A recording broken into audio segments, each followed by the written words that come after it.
Do you know that there are more successful people in Ghana today than before?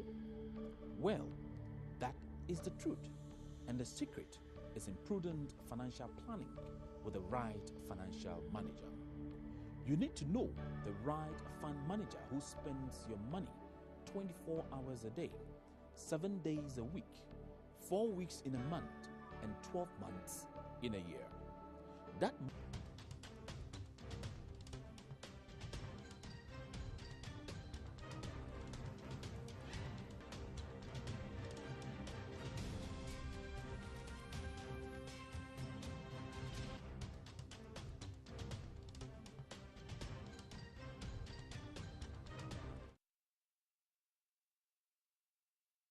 You're watching Business Stories, coming to you live from our studios, where we bring you details of African business stories in, around, and across the African continent. My name is Anna Maria Nyame. Making headlines, many football fans have been stranded at the Kotoka International Airport with hopes to be flown to Brazil to cheer the Stars up in the World Cup tournament. The general public has been urged to consume power responsibly as the World Cup gets underway. CEO of the Minerals Commission, Dr. Tony Obeng, has paid courtesy calls on the Western Regional Minister and the Western Regional House of Chiefs following his appointment as Chief Executive of the Commission. And on the foreign front, the UN General Assembly has elected Uganda's foreign minister to be its next president amid protests against his country's treatment of gay people. Now, the stories in detail. As the urge to support Ghana's Black Stars rages on, many football fans have been stranded at the Kotoka International Airport with all hopes to be flown to Brazil to cheer the Stars up. Failing. They have defied police call to converge on the Accra Sports Stadium, where the list for selected supporters to planned to Brazil will be read out. When BTA News visited the airport, some diehard supporters were still adamant to leave, complaining that the government has not been truthful to them. For now, over 400 supporters downed their tools and refused to work on Monday morning, all because of the football craze. The tournament has always sparked spontaneous reactions, especially whenever it involves the Ghana Black Stars. For the whole of the tournament season, some lovers of football do not mind putting aside their businesses to support their favorite team. A clear example occurred on Monday morning at the Kotoka International Airport, where over 400 football fans refused to go to work and hope to be flown to Brazil in time to cheer the Black Stars. Following the highly partisan statement made by the Deputy Minister of Sport, Joseph Yamin, that only NDC supporters would have the bigger bite of the cherry in Brazil, many of the party supporters flooded the airport in the hope that they would join the flight to Brazil to cheer the Black Stars as they play against the USA. Many of the supporters who claimed to be self-employed had abandoned their business activities to come to the airport in the early hours to catch a flight to Brazil. At the airport, fans vented out their disappointment as BTA's news team tried to find why they had come to the airport. Me a painter, professional painter. Now so me odoma Ghana. Ma jam ejuma say me ko support Ghana. And I'm a visa. It is aban eboa say yanko fam pai boni e de ni bibia anko taga nechi. Afi abedu a hwinkosu. Hwinkosu it is say my announcement say we should go back to the Accra Sports Stadium. The match is not is not going to be played at the Accra Sports Stadium. It is being played in Brazil, far away in Brazil. And you guys are telling us to leave this place and go to Accra Sports Stadium. It's not a match between us and Kotoko. No, it's between Ghana and USA, which is being played in Brazil. So we have to be at the airport trying to get there, not going back to the Accra Sports Stadium. I want to say is that if the government is going to produce the flight, it should do it. Even if you will not produce it, it should produce it. Simply because of the love we have for the nation. He should also do something for us in return. Yes, so that we can boast and then tell everybody, oh, Paddy, Ghana government is doing well. You see, he has also provided something to those who are maybe not able to acquire the ticket. Yeah, the government has done something for them. Our government, I said, why our government doing that? We came here since yesterday around 8:30 a.m. in the morning till now. We are standing here, never seen nothing. and they are talking about supporters, whatever. This is my sister. They came in on DTV trying to come on. At the end, she just collapsed. Yeah, still yet. They issued a visa for her. They never did nothing. They said that the flight will be coming here, blah, blah, blah. And now they're asking us to go to the stadium. What are we going to do the stadium? Our leaders, and they said that they'll be giving us slots. Still now, we never see nothing. And if they give them, they sell it to some people we don't know. And now, what are we doing? Are they not going to play at Accra Sports Stadium? They complained bitterly about the lack of response from government officials on the situation and also the aggressive attitude of the police who were stationed at some vantage points to ensure security. They stressed that their only wish to go to Brazil is to support the Black Stars. The news team further proceeded to the Accra Sports Stadium, where some fans had already gathered, waiting anxiously for their names in a roll call which will justify their inclusion in the Brazilian fiesta. In an interview, the chairman of the diehard supporters, Abraham Nkansa, said he and his people had already acquired visas and were waiting for accreditation. As they lamented for their economic losses, they emphasized that it was a sacrifice for their national team. There's a strong committee led by Honorable Edu Asare and Benunu Mensah and co. I think they are the top-ranking leaders and they are the ones giving instructions. Though they are not here, but they have those who they communicate through. So we are here just to listen to hear the names of those who will be traveling tonight. I've lost so much, but because I have the passion for sports, for that one, I don't care about it. I am expecting that maybe the government will help us because I'm supposed to go. I don't have anything. I have my visas, I have my everything, but I don't have my accreditation. Since yesterday, they told us that there will be a flight at the airport. So we went there. I left there around 2:00 a.m. And this morning they called me that I should come to the stadium. One of my friends just called me that I should come back to the stadium. They will give us accreditation. So I'm here. I have not seen anything. That's why I'm here. I'm just begging the government to force and help us because we are the supporters of Ghana. It's my job.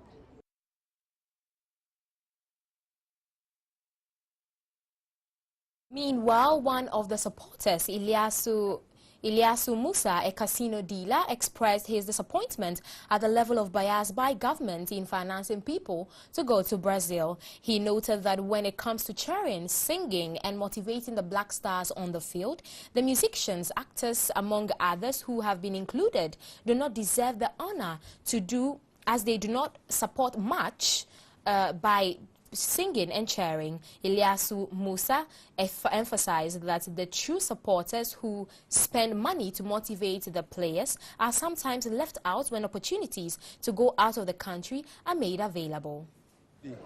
We started it long time ago when they started their qualifying series. We follow them everywhere they go.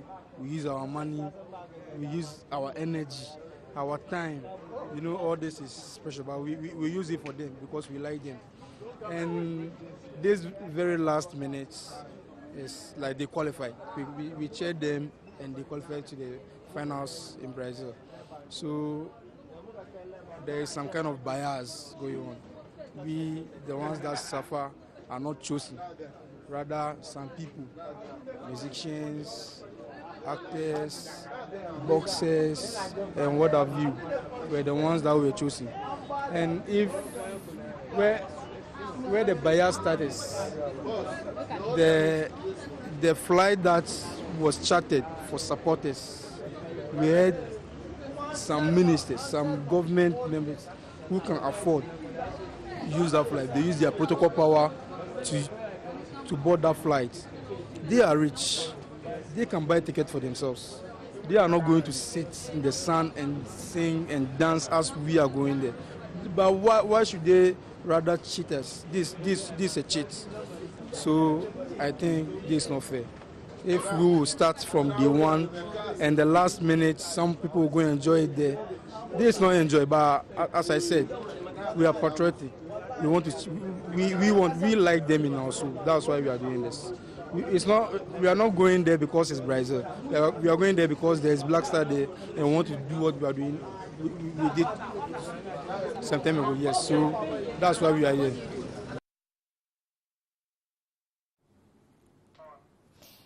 The general public has been urged to consume power responsibly as the World Cup gets underway. This follows a press statement issued by the Ghana Company Limited, GRIDCO, which pleads with consumers of electricity to switch off high-energy consuming appliances in order for the conservation of energy during the much-awaited World Cup. The statement further reveals that compliance to the appeal should make available an estimated 100 megawatts of electricity, which is expected to see electricity provided mainly during the season at night with minimum load shedding. Appliances which have to be brought under responsible consumption include air condition, deep freezers, as well as non-essential lights. It is said ongoing repair and maintenance works on some of the VRA and TICO thermal generators at Obuadze have resulted in the shortfall in power supply to consumers. Now moving on, the CEO of the Minerals Commission, Dr. Tony Obing, has paid courtesy call on the Western Regional Minister in the Western Regional House of Chiefs following his appointment as Chief Executive of the Commission. Dr. Tony Obing stressed that medium through which resources are extracted are vested in Nananom and decried the situation where local mining companies impacts on the livelihoods of people.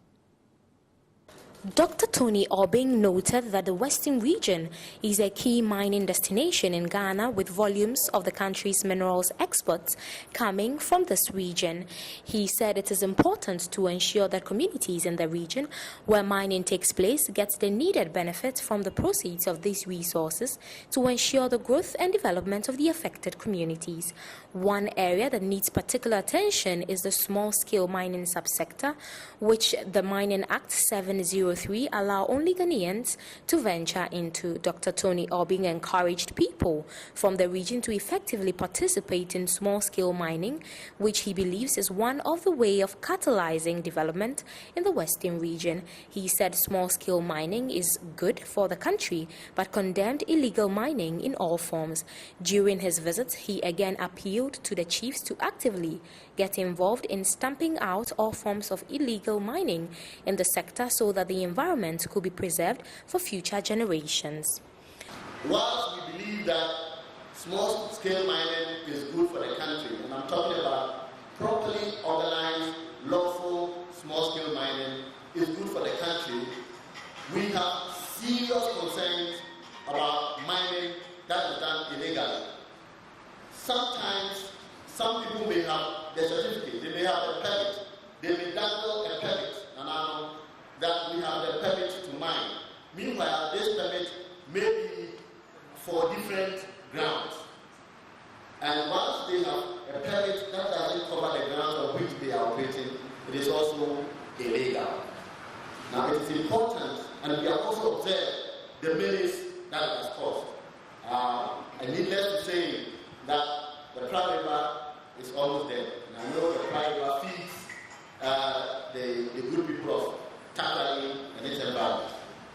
The president of the Western Regional House of Chiefs, Osagyefo Kwamena Enimel, on his part noted that chiefs were concerned about notifications during the process of acquiring a mining concession.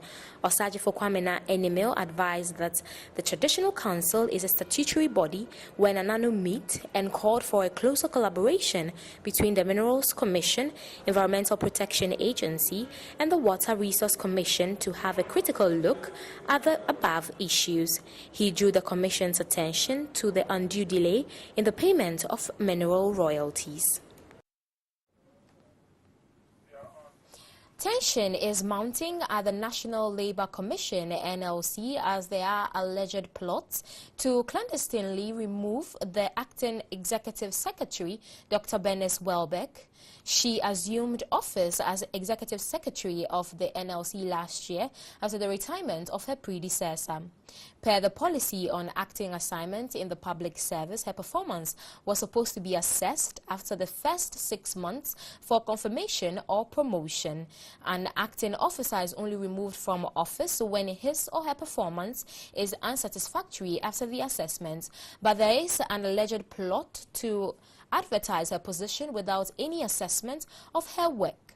The Ghana Federation of Labour, GFL, has accordingly petitioned to the presidency to intervene and dose the tension that is mounting at the NLC. It is alleged that the move is partly due to her refusal to approve some controversial benefits for the NLC chairman, Edward Briku Bwedu, whose appointment was fiercely challenged by some constituents of organized labour. Now, moving on, the Bank of Ghana, BOG, has admitted that levying a value-added tax on cash payments transaction is a setback for efforts to reduce the use of cash in the economy. The bank, however, added that it is, like everybody else, subject to the dictates of Parliament and the fiscal authorities, and it is unable to help the situation despite the valid criticisms of the tax. From next month, fee-based financial services and transactions will attract a 17.5% VAT in line with the revised VAT law, which has expanded the coverage of the tax to include financial transactions and a host of new previously unaffected sectors. Financial transactions on which VAT will be levied include debt and credit card usage and banking services which are delivered or assessed via mobile phone or the internet. Reacting to concerns that the tax could derail the central bank's strong efforts to promote a society in which less cash is used as compared to electronic payment tools, head of the BOG's Financial Stability Department, Dr. Benjamin Amwa, said, while they admit it may not help in the pursuit of a cash-light society once it is approved by Parliament, changes can only come from Parliament.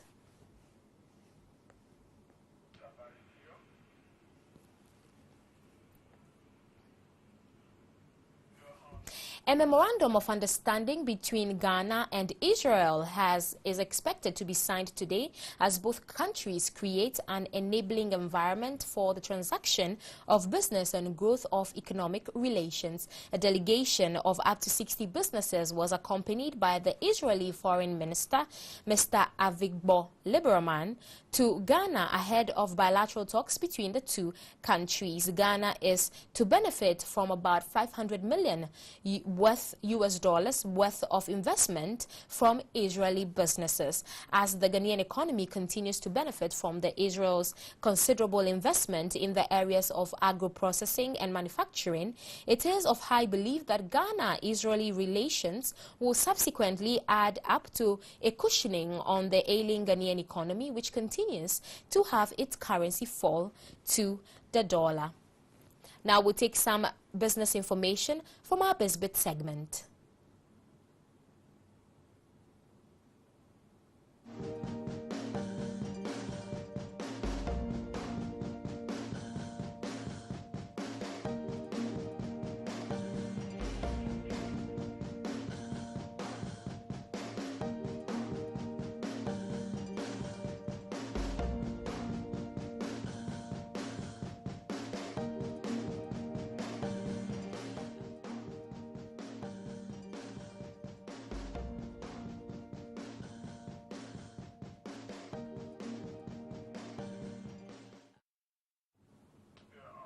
We'll take a quick break. When we come back, more African stories up our sleeves. Don't go away.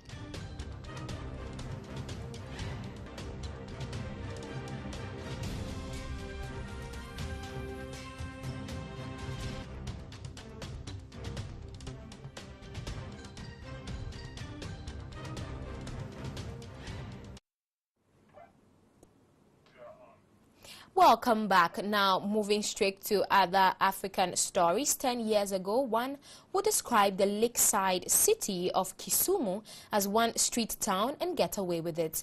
But nowadays, so much has changed. The city has expanded, new buildings are mushrooming each day, and prominent companies are venturing into the town in droves. A group of workers going about their duties at one of the construction sites in Kisumu. Walking around the central business district today, one is likely to encounter such scenes right from Oginga Odinga Street, where the University of Nairobi is putting up a multi-story complex and the Anglican Church of Kenya is expanding its 4-story commercial building. But that is just a tip of the iceberg. Along Jomo Kenyatta Highway, 2 new shopping complexes have sprouted up. Next to the Central Bank of Kenya is the West End Shopping Mall, expected to officially open its doors to members of the public before the end of this month. And 50 meters away, Form Mattress Limited has also built a state-of-the-art mall, also due for completion in the coming few weeks. Today we see a lot of construction going around. Construction in economics is a litmus test for sensing where growth is highest. And people are now coming from Nairobi to invest in Kisumu because Kisumu promises a future. I believe if we still keep the same spirit, we can go very much far. Vinod Patel is the current chairman of the Federation of Kenya Employers Kisumu branch and a shrewd businessman who has lived in Kisumu for more than 40 years.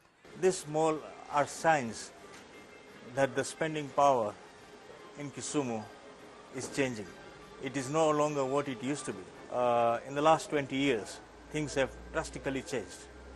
And I think in the next 10 years or so, the mindsets, when change, things will be different in Kisumu. The infrastructural growth is, however, not confined to commercial buildings alone. On the residential front, too, something is cooking. The end of June, this project kicks off. The perimeter wall and other infrastructure kicks off at the end of this month. The houses kick off at the end of June. Of this project is going to be roughly 1.8, 1.9 billion shillings. According to Vinod, even though the new investments have created more job opportunities for locals, skillful labor was still a challenge. Multi-billion projects are coming up, are actually waiting. It's just, I request the national government as well as the county government to look into single window licensing as well as providing enough security. Despite Kisumu's road network having improved remarkably, rail and water transport are yet to be fully exploited. The Kisumu port in most occasions is peppered with only a handful goods vessels. Ouko Kusa, NTV, Kisumu. The UN General Assembly has elected Uganda's foreign minister to be its next president amid protest against his country's treatment of gay people. Sam Kutesa was the unanimous choice of the African bloc despite a petition against his appointment. The position has largely a ceremonial role and lasts 1 year. In his acceptance speech, Kutesa said he would put people first. Kutesa has the unanimous support of African nations at the UN. It was the continent's turn to supply a nominee to the post. It's a largely ceremonial one, but high profile and involved presiding over General Assembly meetings. Mr. President, I will focus on further advancing gender equality and empowerment of women in the 1969th session, in which we will mark the 20th anniversary of the groundbreaking Beijing meeting, which provided a framework and roadmap for achieving gender equality and women's rights. Uganda's recent laws on homosexuality and HIV/AIDS have drawn criticism from the West. The UN Secretary General Ban Ki-moon has called on Kampala to repeal the anti-gay law, for instance. It was an issue the Western media focused on in their questions to the new General Assembly President. Where, as long as they respect the privacy their right to privacy. I have no problem with it at all. And it seems Kutesa is a controversial figure too. First of all, let me tell you this, that I have had a conspiracy by members of the opposition in our country, both inside and outside, who have tried their best to malign my name. I have never been found corrupt. I'm not homophobic, and I believe that I'm a sweet person to lead this organization for the next session. The Human Rights Watch has questioned Kutesa's appointment. But with Africa voting unanimously in favor of the appointment, Kutesa's role as president is assured. Alan Kiprop, CCTV. Hard way that in South Africa, the difficult economic conditions will add up to frustration among the youth. Unemployment among youth people shot up from 32.7% in 2008 to 36.1% this year. Experts say the problem is compounded by a mismatch between the skills produced by tertiary education and those required by businesses. Hard way that having a tertiary qualification is no guarantee for a job, even if it's a critical skill. Since completing his IT diploma 8 years ago, he has had to settle for short-term contract employment in sectors like call center operations, but nothing in IT. He has been jobless for the past 5 months, but is not giving up despite countless applications. It did let me down in a while, but I know I did like IT from school. I did the IT in school also. And I was happy to be in the field after school, but then the letdown was I couldn't get a nice job with that IT qualifications. So yes, it was a little bit let down, but I am optimistic. I am going forward, so I'm not letting go. While youth unemployment is a global problem, it's further exaggerated in South Africa by socio-economic factors. You've got the financial crisis, you've got graduates that graduate and are debt-ridden, you've got economic imbalances that all focus on graduate unemployment. What we found at SAGDA, one of the biggest problems is a mismatch of skills. So what the companies or the workforce requires and what the graduates have, there's a huge mismatch between the two. So you find that a lot of graduates would graduate with a specific degree. Most of it is an oversupply of that degree in the market, and then they sit without the relevant skills to perform at their job. With the economy growing at a snail's pace, economists warn job creation prospects are dim. The reality is that there is a correlation between economic growth and jobs. If the economy does grow very rapidly, you will see job creation, just not quite as fast as the economy itself. But right now, with the economy growing at 1.5 to 2%, and you subtract 1.5% off that, basically you conclude that there's very little net job creation taking place. The South African Graduates Development Association says business and tertiary institutions need to work together to develop the relevant curriculum for the right skills required in the workplace. 68-seater air-conditioned passenger coaches and 2 diesel multiple units procured by the federal government to strengthen relay infrastructure have been commissioned in Lagos, Nigeria. At the ceremony, President Jonathan, represented by Vice President Namadi Sambo, again reiterated commitment of government to infrastructure development as key components of the transformation agenda. And contribute positively toward the economic development. Hundreds converged on the Lagos Railway Terminus Ido for the official commissioning expected to add value to passenger services. The 6 coaches will be deployed on the long haul from Lagos to Kano. Passengers on the route are expected to rise from 6,000 to 7,000 per week.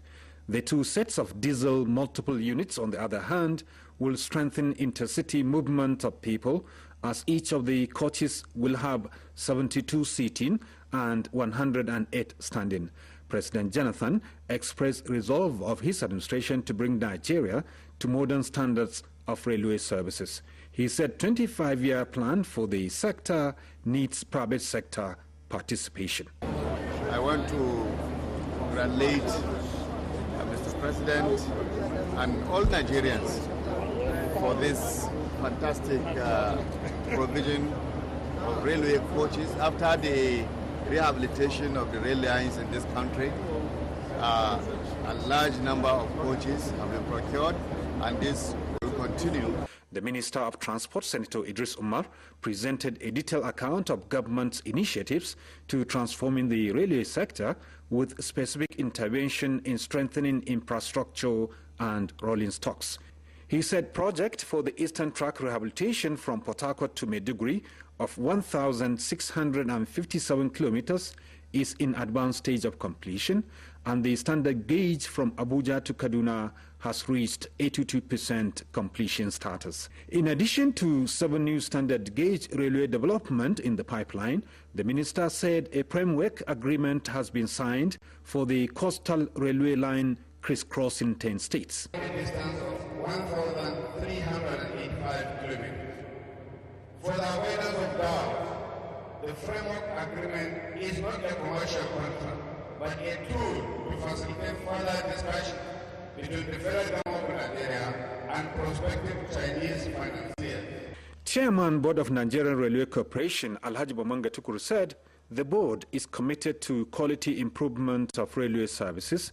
As Managing Director of Nigerian Railway Corporation Adeshe Sujuade said, 5 additional coaches are expected in August this year. I am Hamza Musa Makarpi, NTA News. Now that ends it for business stories on BTA, and now a recap of our stories making headlines. Many football fans have been stranded at the Kotoka International Airport with hopes to be flown to Brazil to cheer the Stars up in the World Cup tournament. The general public has been urged to consume power responsibly as the World Cup gets underway. CEO of the Minerals Commission, Dr. Tony Obing, has paid courtesy calls on the Western Regional Minister and the Western Regional House of Chiefs following his appointment as Chief Executive of the Commission. And on the foreign front, the UN General Assembly has elected Uganda's foreign minister to be its next president amid protests against his country's treatment of gay people. Thank you very much for watching. Call me Anna Maria Nyame.